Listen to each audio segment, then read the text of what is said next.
Guys, last time ito. Ano to guys, sa 2023 ito nangyari sa bahay na ito.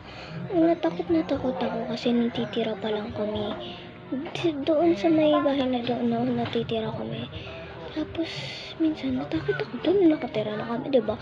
Paano kasi yung CR, nakakatakot guys. Alam niyo, sisidda ako na lumalabas sa CR. Takot ako doon. Tapos alam niyo ba, dito sa kabinet ako, dito ko, minsan pag nagsasalamin ako is parang may diba, sa harap ako sa salamin. Tapos minsan pagtatalagod ako, ihaharap naman yung mukha ko. Tapos inatakot ako. Guys, sana hindi maulit yung something na ganun. Kasi alam niyo, last time nangyari na ba sa inyo yun? Lalo kasi noong nakaraan, diba? Kumuha ako ng damit ni Tito, bibigay ko sa kanya. Tapos sabi ko, Tito, anong damit? Kahit ano, sabi niya, binigay ko sa kanya yung damit niya. Tapos nung kumuha ko ng damit niya dito, guys,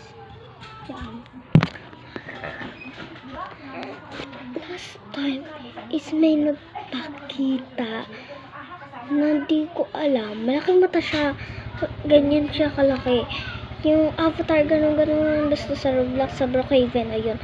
Last time, dyan sa may kusina ng pinsan ko, kinuha ko na siya ng tubig. Tapos, sabi ko, wait lang, ako na kukuha ng tubig mo.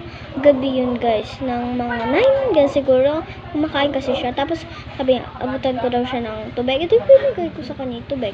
Tapos, last time, nung kumuha ko ng tubig, sa CR nila, dun sa gripo nila, may napansin ako may naghuhugas daw ng kamay. Takot ako dun.